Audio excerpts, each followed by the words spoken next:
Okay, so the threefold nature of God, the triune nature, as above, so below.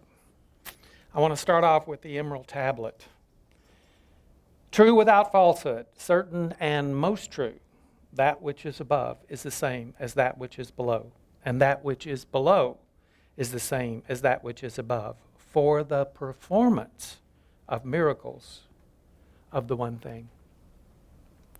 For the performance of miracles.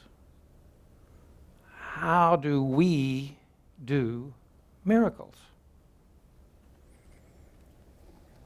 That which is above is that which is below. In other words, everything that God is, you are, just in miniature. God is a big circle and we are the little circle. The tiny, tiny circle within the big, big circle. The microcosm and the macrocosm. We hear it talked about a lot. And today we want to kind of uncover a little bit of that and try to understand it even more. Hermes also said, God is a circle whose center is everywhere and whose circumference is nowhere. You are the center of God. You are the center of God. You are the center of God. You, me. But there's no way in the world that we could draw a line around God. That would mean God and something else, and there's not. There's no way in the world that we could draw a circle around God. Even the universe is growing. You can't draw a circle around that. It still keeps just going and going and going. It keeps creating and creating and creating. Just as the drop of the ocean contains the entire ocean, just as a drop of sand contains the stars, we are the same way. We're just this tiny little thing, but yet with this incredibly big consciousness, this wonderful thing that we're a part of and that we are. So, the threefold nature of God is the second core concept of religious science. There are 10 core concepts in religious science, or basic beliefs, or principles, if you want to use that word. And for those of you who don't know, I'll just briefly go over them. 1 is oneness. 2 is the triune nature, which we're discussing today. 3 is the creative nature, or law. 4 is prayer. 5 is wholeness. 6 is abundance. 7 is the receptacle universe, or the mental equivalent. 8 is forgiveness. 9 is immortality. And 10 is the Christ. There is a consciousness that we can achieve.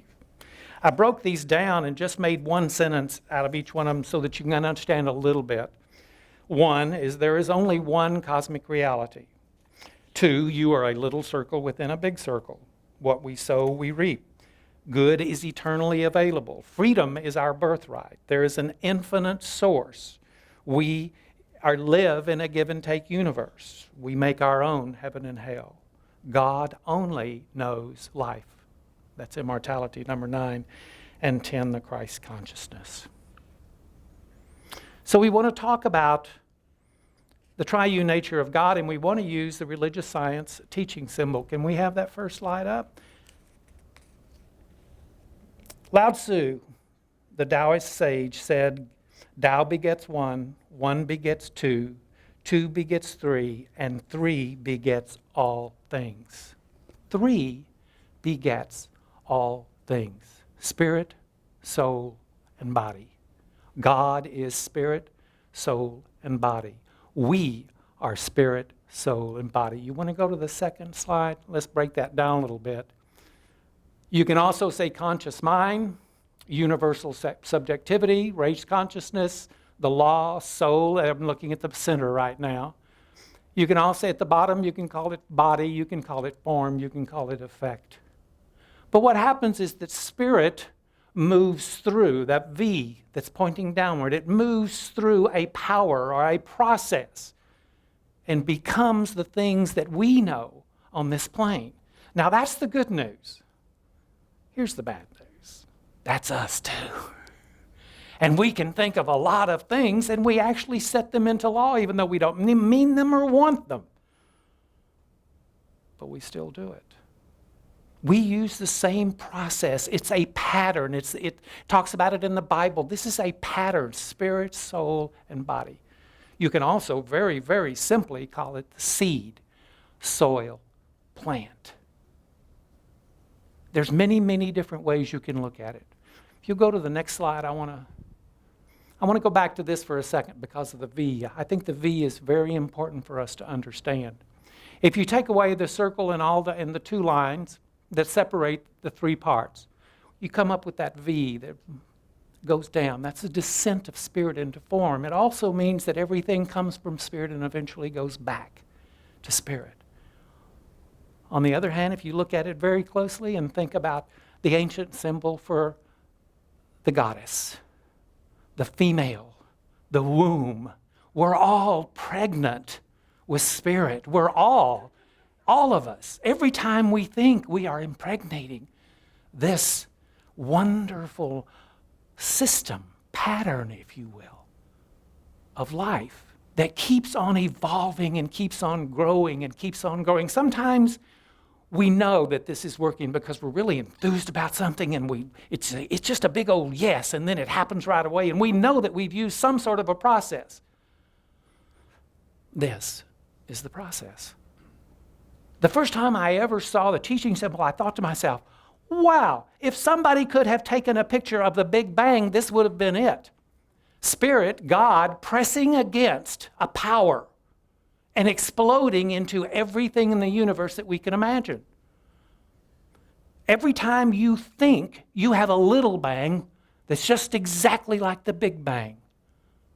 You are pressing against a power that will automatically work for you. I also can look at this and see the creation story too. Spirit pressing against the waters of the deep. And then earth, heavens, and sky. It's how it all unfolds in our life. What we have to be careful of is the law, because that's where the subconscious mind is. That's where a lot of the collective stuff that we hear and think goes. And there's a lot of negative things in the law. And the law must manifest. The law must manifest. It can't say, oh, no, I'm not going to do that for you because you really don't want it. The law must manifest. And if we're not guiding our lives, and that's what the law is for us to guide, to direct. If we're not directing our lives, then things can happen to us that we didn't ask for.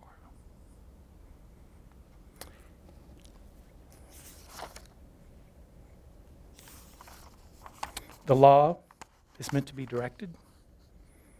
We are not here to beg. Our health and wealth and happiness depend on the law. We are here to speak the word and to understand what that means. You know, the law doesn't really know the word no. The law only knows yes, just to keep on pumping and keep on giving. It doesn't really know to stop. It doesn't really know. For years, whenever I went to a restaurant, I would always order iced tea with no lemon. Now, all of you know what happens. The waiter or waitress or food server goes somewhere and they come back and they have a glass of iced tea and there's a big old lemon sitting on the top of it. Now, the waiter or waitress or food server, they didn't really hear no. They might have heard it, but by the time they left the table and went back, everything is a matter of hypnotic doing this and doing that. This is what I do. And you wind up with lemon. If you went home today and got on your computer and typed in no lemon and hit search, you would get page after page after page after page after page of everything lemon. Lemon trees, lemon recipes, lemon this, lemon that, lemon cars, lemon everything. The computer doesn't know that you don't really want lemon. And that's the way the law is. Now, there is a no that is divine. For those of you who have been around religious science for a while, Emma Curtis Hopkins used the divine no to cure diseases and to cure all kinds of ailments. The divine no is first understanding what it is that you're saying, because the law works through your beliefs and understandings. To understand no and to put emotion and meaning behind it is a different kind of no than the no that we say most of the time and don't really mean. I want you all to say with me one time, no with feelings. Let's say it. No. Did you feel that? That feeling is what goes into the law. All of the stuff that we chatter about and don't really mean, yeah, it shows up, but not like we really mean it unless we really mean it.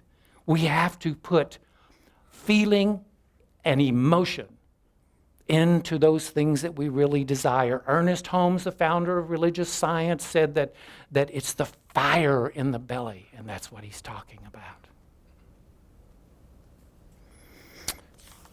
So the next circle that I want to talk to you about today is a labyrinth. How many of you have ever walked a labyrinth?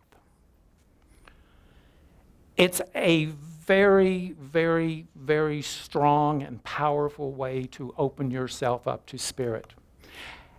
And the labyrinth, as you can see, is a circle, but yet there is kind of a spiral on the inside of it. It's not a maze. There's only one way in and one way out. You're not going to get trapped in there somewhere. To me, it's the inward journey that we take to wherever it is that we're going mentally, spiritually, emotionally. And we work our way all the way to the center, and then we work our way back out. And I often wonder, where am I in my life on the journey? Because we're all on a journey. And the labyrinth is a powerful circle that we can use as a tool in our lives to open us up spiritually and emotionally to the things that we are working through, going through, desire. If you go to the next slide, there's just another variation. Now I want to connect labyrinth with us. A couple of years ago, I was given a check, and I was in a part of town that I did not know very well. And I didn't know where one of my banks were. And I saw this person's bank. And I thought, well, I'll just go in there and cash it. I have a driver's license, it'll be all right. So I go in there to cash the check, and the lady asked me if I have an account there, and I said no. And she said, well, we'll need your fingerprint. And I said, okay. So I put my fingerprint on the check, and just as I got ready to slide it through, somebody walked up and said something to the teller, and she turned her head. So the check laid there for a minute. Normally, it just would have gone like that. And I looked at my fingerprint. If you want to bring the next slide up. Oh, it's the next one. I'm sorry. I look at my fingerprint, and I see a perfect labyrinth. I see this thing that I know as very, very holy. I see this thing that I know as a symbol of how it is that we live our lives, the inward journey and the outward journey of understanding who we are. And I am amazed. I go home, and I have to tell you, I get the ink blot out, and I do my thumbprint, and sure enough, there is this perfect labyrinth. And I do all of my other fingers, and believe me, there was ink everywhere. But what I got out of this is that I have 10 perfect labyrinths in my hands. 10. And then that got me to wondering, what journey am I on those 10 different labyrinths? Is it the journey of understanding who I am? Is it the journey of love? Is it the journey of having eye operations? Is it the journey of illness? Is it the journey of losing someone? What journey am I on? And am I on the inward journey, or am I taking whatever it is out into the world? It's a fascinating thing to think about. If anyone has any understanding that everything that they touch with something holy, how could we ever harm another?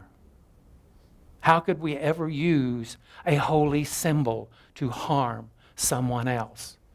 And furthermore, think about this. There's no two fingerprints ever, ever, ever alike in the millions and millions and millions of people in this world. Now multiply that times 10. It's a fascinating thing to think about. Circles and spirals are everywhere. We see them everywhere. I believe there's one more fingerprint that I want you No, the very last one. There. Look at that. A perfect labyrinth. So what does this say for us? What it says to me is that the circle, although there's no way that you can ever draw a circle around God, the circle is everywhere. It's in everything. It's even embedded in our fingerprints, our cells, every cell of our body. You can look at it as the circle of life or the circle of cause and effect. But we are part of that circle. And every time that we use the triune nature of God, the threefold nature of God, which we cannot not use, we create. So what can we choose to create? Love, joy, peace, happiness, abundance. All of those things that we want to experience. Those are the things of God. I want to close with this. As you know, I always like to read some of my work at the end of my talks. And this is not yet published. As above, so below. Hermes, reach inside your tablet. Pull the earth right out of the fire. Pull heaven out of its hiding place. This is my heart's desire. Let me look inside the perfect to the wholeness of the one. Let me see inside the circle. Show me how all things are done. The circle's a circle of circles, repeating the life that we know. Each circle anointed and sanctified. Spirit, body, and soul.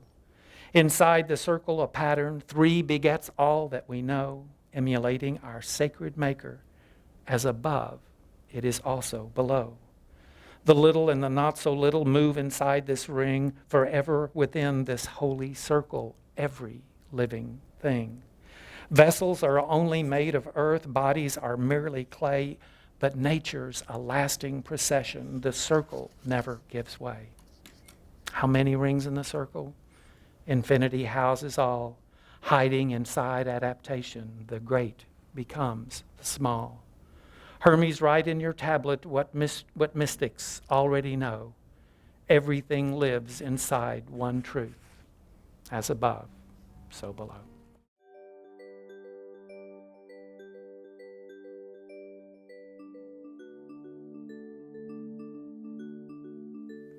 I want to thank you for joining us today. I am so grateful that you took your time to watch or listen to this message. If you found this message beneficial, I would ask you to go to our website.